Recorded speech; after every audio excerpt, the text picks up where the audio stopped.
départemental de Pôle emploi, un point sur le marché du travail. Très rapidement, puisque M. le préfet a déjà évoqué un certain nombre d'indicateurs. Le taux de chômage, donc 8,8%,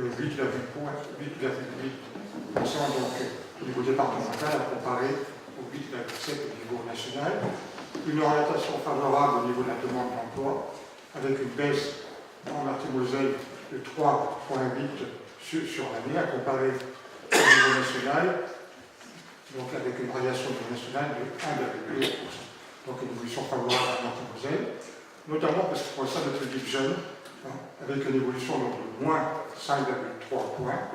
Pour ce qui concerne le public féminin, là aussi orientation favorable à moins 2,1%. Également pour le public senior, donc moins 1,2%. Alors pour ce qui concerne le chômage, les chômeurs de longue durée, là par contre, les chiffres sont moins bons, puisqu'on constate encore une augmentation de 5,7% sur une année toujours, soit 28 000, plus de 28 000 demandeurs d'emploi inscrits depuis plus d'un an, à comparer donc aux 58 000 en catégorie ABC, toutes catégories confondues, soit près de 50% de demandeurs d'emploi qui sont inscrits depuis plus d'un an. Donc là, nous devons être très vigilants par rapport à ce public, aussi bien donc, au niveau de l'État, pour l'emploi, mais de la région. Donc Valérie Debord a évoqué tout à l'heure l'importance du volet formation et l'investissement en matière de formation, notamment par rapport à ce public demandeur d'emploi de longue durée, y compris parmi ce public, donc les bénéficiaires du RSA. Un deuxième slide très rapide sur l'évolution des effectifs salariés. Donc une évolution favorable, bon, relativement petite, mais importante au niveau donc, numérique, plus 0,4% sur le département, avec notamment, pour ce qui concerne la construction, donc l'évolution positive, plus 0,9%, le tertiaire, plus 0,4%, l'intérim, plus 7,8%, avec peut-être néanmoins l'inquiétude que soulignait tout à l'heure le directeur de la Banque de France, peut-être là, à ce jour, à partir donc, de cette fin d'année, et pour l'heure, l'intérim a évolué favorablement, si on reprend donc, les 12 derniers mois, notamment dans le secteur de l'hébergement, de la restauration. Au niveau des licenciements pour motifs économiques, nous avons constaté donc, sur une année glissante 19, enregistré 19 plans de sauvegarde de l'emploi, des plans sociaux auparavant, pour 253 effectifs supprimés, pour ce qui reste relativement faible comparé aux années précédentes, on a baissé de plus de 50%. Pour ce qui concerne l'ensemble des licenciements économiques, PSE plus licenciements économiques individuels ou de moins de 10 salariés, l'évolution là aussi favorable, 713 licenciements pour motifs économiques, soit une baisse constatée de moins 19% sur une année. Rupture conventionnelle, les augmentent légèrement. Bon, les ruptures conventionnelles, on trouve aussi bien peut-être une partie économique, mais aussi bon, des ruptures dites à l'amiable par rapport à des salariés qui souhaitent quitter l'entreprise pour bénéficier d'un projet extérieur. L'activité partielle, M. le préfet l'a évoqué tout à l'heure, il y a aussi un constat très favorable avec une baisse de près de 50%, moins 46% sur un an. Qui souligne donc moins de difficultés des entreprises en termes d'activité. Simplement pour mémoire, en termes d'activité partielle, sachez donc que l'idée directe est à votre disposition pour instruire les dossiers de demande, l'État assurant donc le versement de l'indemnité horaire à hauteur de 7,74 €, en sachant que le SMIC net actuellement est de 7,82 € au côté du 1er octobre. Le SMIC net est un peu plus important, c'est lié à l'exonération de cotisation de chômage depuis le 1er octobre, avec un quota maxi de 1000 heures par an. Voilà, je passe la parole à ma collègue de Pôle emploi sur les slides suivants. Voilà.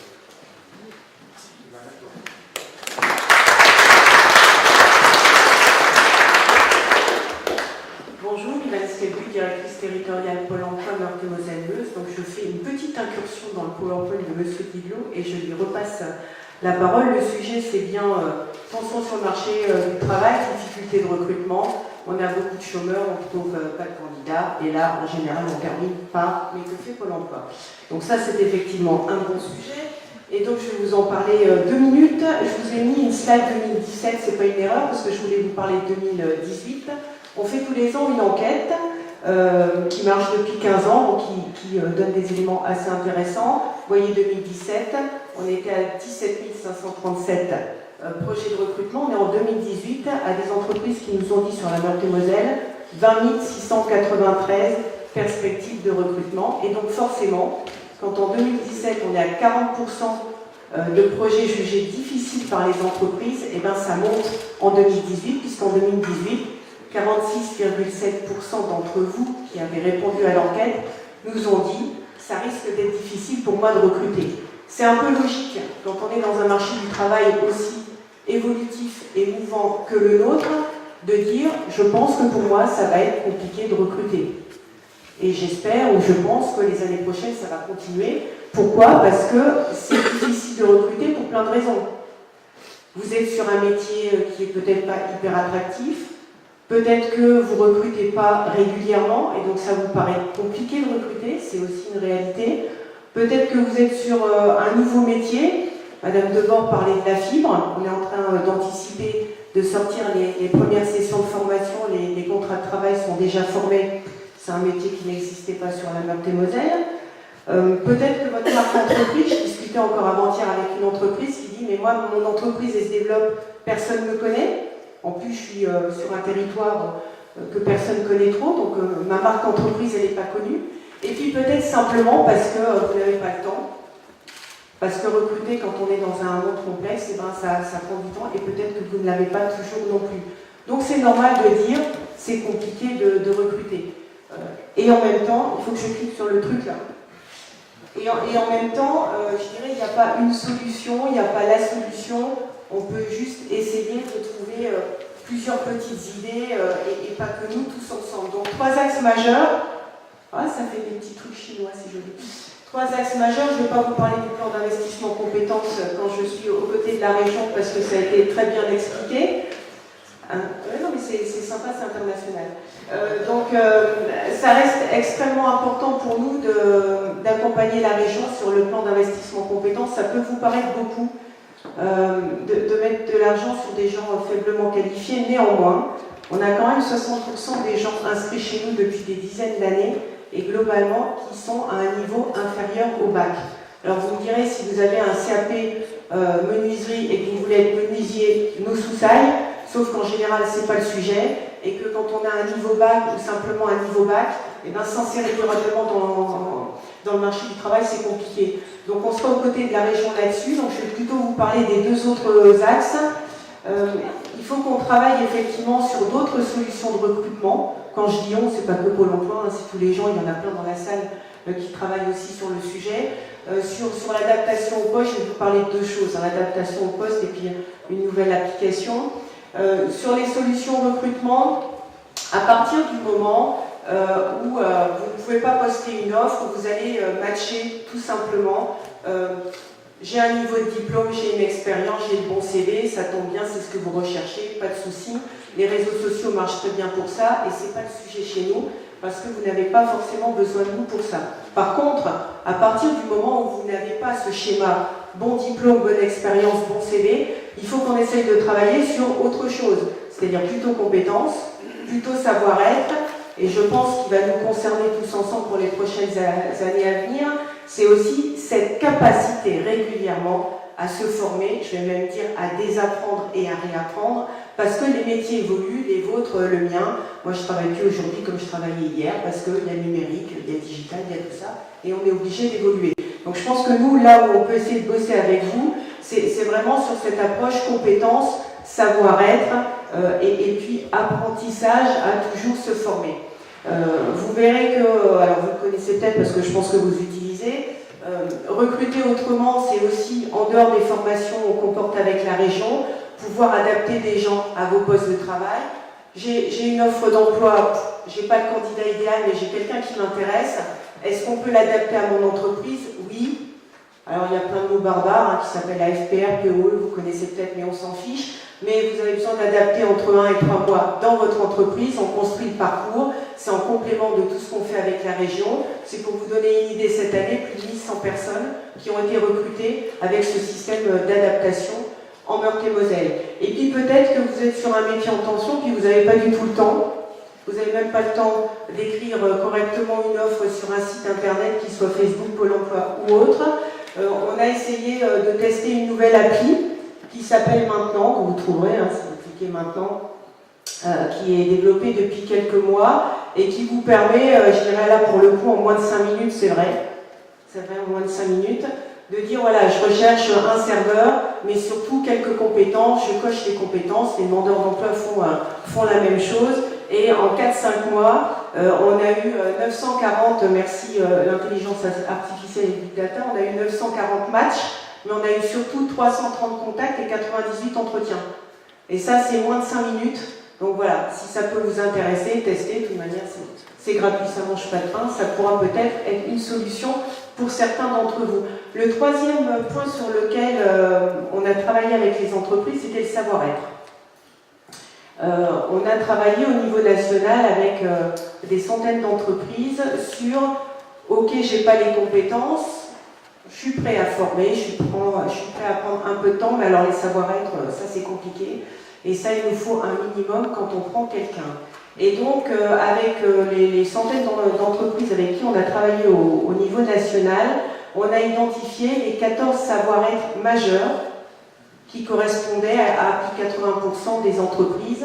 Et c'est par rapport à ce que vous nous avez dit et au travail qu'on a fait avec les entreprises là-dessus qu'on a lancé un nouvel accompagnement pour les gens, mais uniquement basé sur les savoir-être pour au moins avoir des gens un peu plus prêts à intégrer votre entreprise.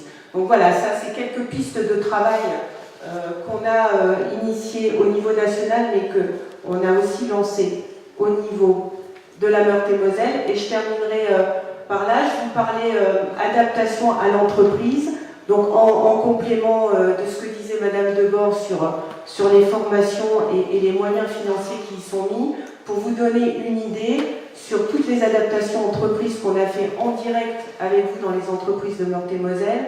On a mis 1 700 000 € pour l'emploi sur la formation pour l'entreprise dans l'entreprise et la rémunération du stagiaire. On travaille aussi cette année et pour toute l'année prochaine sur une action hebdomadaire dans chaque agence, uniquement ciblée sur les métiers en tension. Non pas pour vous dire qu'on ne le faisait pas avant, mais pour le mettre aussi en visibilité, y compris ces métiers. Et donc, si vous avez aussi besoin de recruter, que vous ne trouvez pas de candidat, que c'est un métier pas facile à trouver, on peut essayer aussi de travailler avec vous de manière très simple, avec des préparations de candidats et que vous veniez les rencontrer. Ça s'appelle # vers un métier. L'idée, c'est aussi de pouvoir valoriser les entreprises, valoriser les métiers, essayer quand même de matcher là où c'est pas si simple.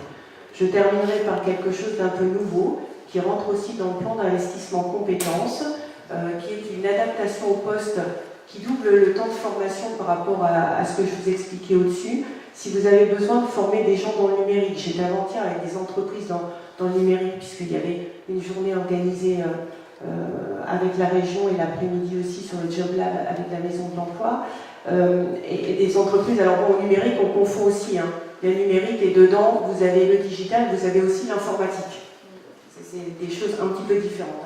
Hein. Et je discutais avec une chef d'entreprise qui me dit mais oui, mais moi je dépose des offres. Alors à Pôle emploi, je trouve pas, bon jusque-là, inutile de vous dire que j'étais pas en terre inconnue, mais je vais sur Facebook, je trouve pas non plus, et je vais sur les réseaux et je suis dans un cabinet de recrutement et je trouve pas non plus. Donc là, on va essayer de travailler carrément à l'envers. Elle a besoin d'un certain niveau de formation, des bac plus 3, bac plus 4, on en a. Par contre, quand elle met son offre dans le numérique, c'est tellement spécifique que je pense qu'elle fait peur aussi à certaines personnes, donc on va essayer de travailler à l'envers. Donc on va essayer de trouver des solutions, c'est tout ce que je peux vous dire pour terminer. Recruter, c'est pas simple. Il y a quand même des gens sur le territoire, Pôle emploi et autres, qui travaillent à vos côtés. Vous avez le droit de dire que vous déposez une offre, que vous ne trouvez pas de candidat. Vous pouvez même dire qu'effectivement, ça ne s'est pas bien passé avec nous, et si c'est le cas, vous avez raison de le dire. Mais en tous les cas, moi je suis prête à travailler avec mes équipes et les partenaires avec qui on travaille, simplement pour se mettre autour de la table, parce que pour le coup, si vous avez un petit peu de temps, on peut aussi trouver des solutions. Merci.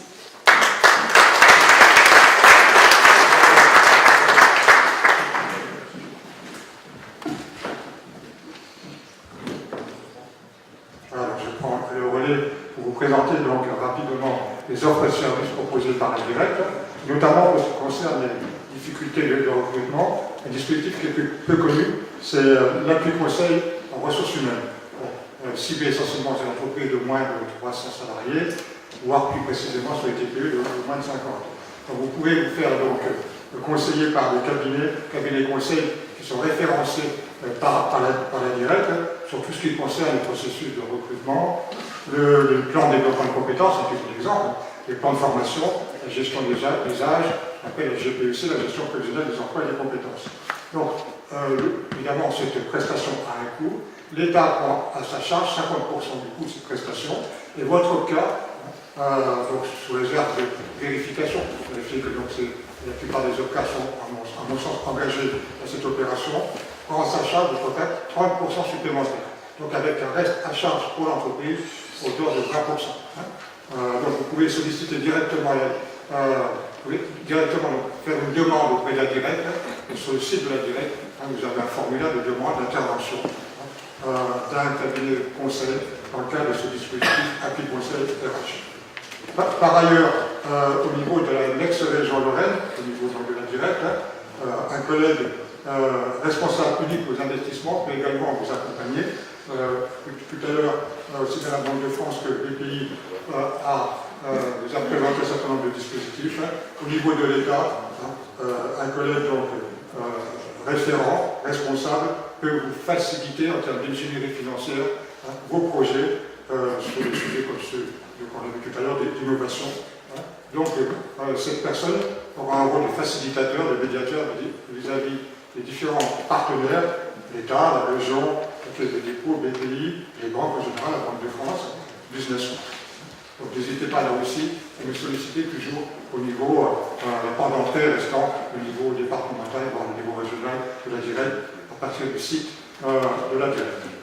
Par ailleurs, pour ce qui concerne les entreprises en difficulté, nous organisons tous les mois donc, une réunion, une cellule de veille sous l'autorité de monsieur le préfet, avec les services, l'ensemble des services de l'État concernés, notamment la direction des finances publiques, la directe, et tous les services qui auront à connaître éventuellement des difficultés dans des entreprises, pour pouvoir là aussi intervenir le plus en amont possible, le plus en froid, si on peut dire, possible.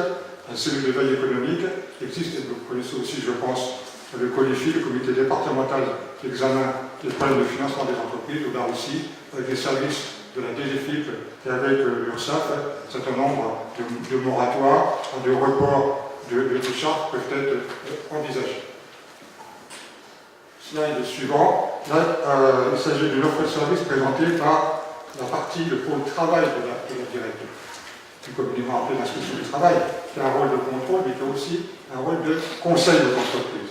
Avec le premier point, le renforcement de l'accès au droit, nous disposons d'un service de renseignement téléphonique et physique, et à compter de 2020, j'espère, début 2020, un système d'intelligence artificielle qui est en cours de construction par le ministère du Travail, permettra de répondre à l'ensemble des questions posées aussi bien par les salariés que par les chefs d'entreprise sur des sujets très très pointus, complexes, des sujets juridiques.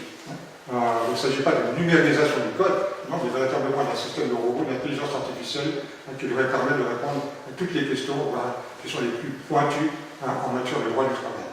Nous vous proposons également, nous avons déjà initié, avec notamment les organisations professionnelles, avec le MEDEF, des réunions collectives par bassin d'emploi, à déconcentrer, pour vous porter à votre connaissance l'évolution des droits du travail. Donc n'hésitez pas à nous solliciter des organisations professionnelles, des organisations syndicales, des consulaires, des chefs d'entreprise, si vous souhaitez donc qu'on puisse vous présenter, notamment M. le Préfet l'a évoqué tout à l'heure, les ordonnances Macron à l'évolution des droits du travail, puis vous présenter sur le terrain cette évolution donc d'une manière la plus opérationnelle possible. Donc on organisera des réunions, on se déplacera les réunions collectives. Et puis dernier point sur ce sujet, M. le Préfet évoquait tout à l'heure la loi ESSOC, l'État au sein d'une société de confiance. Effectivement, donc depuis maintenant 2 mois, 3 mois, le système, donc, la loi institue le droit à l'erreur. C'est-à-dire que s'il s'avère évidemment que, hormis fraude ou mauvaise foi, le chef d'entreprise n'a pas respecté une réglementation en matière de droit du travail, l'entreprise ne sera pas sanctionnée dans le cadre pénale ou par une sanction administrative, mais on sera simplement un avertissement. Le système du droit cette modification est déjà en vigueur depuis maintenant septembre 2018. Voilà.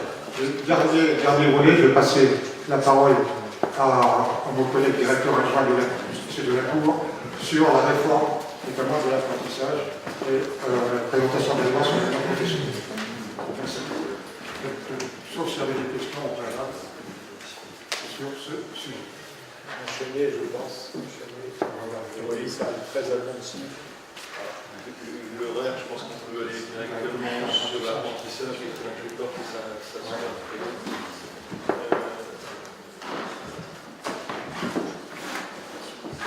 Voilà. C'est la loi du professionnel, donc la loi est vaste, hein, donc il y a plusieurs titres qu'on souhaitait vous la présenter, mais ça risque d'être un peu long. Je vais juste faire une focale sur l'apprentissage. On a une réforme qui se destine sur l'apprentissage, une ouverture d'apprentissage de 16 à 29 ans révolue, donc l'apprentissage est amplifié. On a des facilités de rupture qui vont se mettre en place suite notamment à l'exclusion définitive du jeune en CFA, et puis la volonté du jeune de démissionner sous réserve de quelques précautions et la saisine du médiateur. La rémunération des apprentis va être valorisée. Il y a un décret qui va être publié. On annonce une augmentation de 30 € net par mois pour un niveau de CAP la première année. On a une facilitation de la procédure de dépôt du contrat qui sera faite auprès de l'OPCO, donc les futures transformations des OPCA en OPCO. Et on a un assouplissement de la réglementation pour les mineurs. On aura une aide unique à l'apprentissage. Aujourd'hui, vous savez qu'il y a des multiples aides qui sont versées par une seule aide, qui sera versée par l'État aux employeurs de moins de 250 salariés et qui ira jusqu'au bac inclus. Alors l'aide unique se substitue à toutes les aides précédentes. Je fais là aussi très court. La révolution, entre guillemets, qui est portée par la loi, c'est que les CFA sont financés au contrat. Aujourd'hui, c'est sous la forme de suspension, de subvention. Valérie Debord pour en dire peut-être deux mots. Mais ce qu'il faut savoir dans l'esprit, c'est qu'un contrat, le financement de la formation liée au contrat, elle aura un coût forfaitaire qui sera fixé par les OPCO, par les branches professionnelles. Ça sera forfaitaire. Et le coût de la formation, je prends l'exemple d'un ouvrier maçon, il sera le même au CFA de Pont-à-Mousson que dans la France qui va modifier considérablement l'économie générale des centres de formation d'apprentissage. Le niveau de ces prises en charge sera fait par les branches, qui là aussi sera sous l'égide de France Compétences, puisqu'il y aura un organisme unique qui va gérer l'ensemble des questions liées à la formation continue à l'alternance. Et l'autre point qui est très important, les ouvertures des sections et de CFA seront lues à compter du 1er janvier 2020. Elles ne sont plus soumises à l'autorisation. Par contre, ce qu'il faut savoir, et là je vais juste revenir peut-être en arrière dans la présentation,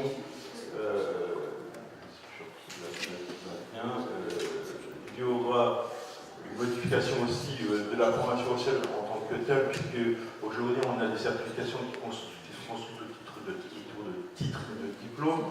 Là on va parler de blocs de compétences, donc ça va permettre l'évolution, une souplesse accrue dans la capacité pour les employeurs à former très rapidement leurs salariés. C'est tout l'intérêt de la loi, c'est-à-dire qu'on va rechercher des compétences professionnelles très limitées et on va pouvoir les certifier par bloc. Et là aussi, on va accroître le processus de transformation et d'évolution de ces certifications, puisque les certifications professionnelles auront une durée de 5 ans et seront revues par l'ensemble des organisations professionnelles et des branches tous les 5 ans. Et enfin, le dernier point, j'en resterai là, il y aura un référentiel national unique de qualité des organismes de formation et l'obligation d'une certification. Aujourd'hui, un organisme de formation, il est simplement déclaré auprès de nos services. Et le fait qu'il soit déclaré auprès de nos services n'est pas une certification, n'est pas une garantie de qualité de cette prestation. Là, la loi prévoit la mise en place de certification et un référentiel national unique de qualité qui sera piloté par France Compétences. Donc, une réforme qui est très substantielle, qui modifie l'économie générale de la formation, de l'alternance et de la formation professionnelle, et qui crée des obligations auprès des organismes, pour les organismes, et qui modifie aussi, qui assouplit, qui rend plus dynamique la problématique de la certification des titres médicaux. Voilà, c'était rapidement, monsieur le préfet, mais on vous enverra le PowerPoint qui sera